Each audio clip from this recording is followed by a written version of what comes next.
зголемување на рокот кој што застаруваат паричните побарувања од работен однос. Сегашниот рок од 3 години е зголемен на 5 години со новиот закон.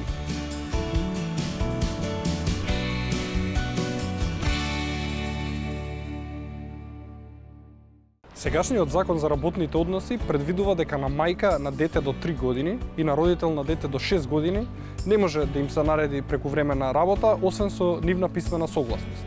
Новиот закон ги изедначува родителите и во поглед на детето до 3 години, односно предвидува дека и таткото и мајката не можат да работат прекувремено, освен со нивна писмена согласност. Со тоа многу се прави во однос на изедначување на родителските обврски во однос на грижата на детето.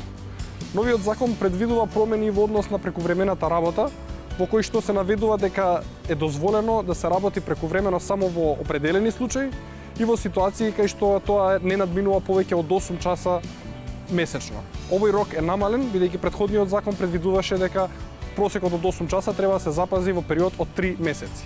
Новиот закон исто така предвидува позитивни промени, во однос на тоа дека сега веќе не постои максималната граница, дека 26 работни дена се максимален износ на годишен одмор, туку остава тоа да биде уредено помеѓу работодавачот и работникот без горен лимит.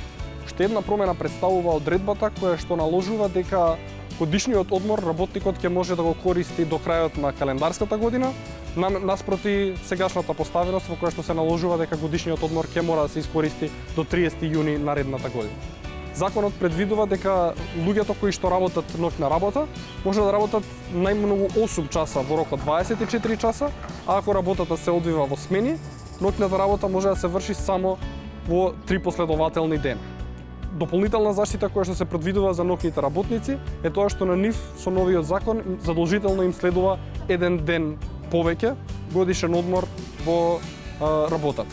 Законот за работните односи вклучува и зголемување на рокот кој што застаруваат паричните побарувања од работен однос. Сегашниот рок од 3 години е зголемен на 5 години со новиот закон и тоа представува позитивна промена, бидејќи остава подолг рок за остварување на работничките права.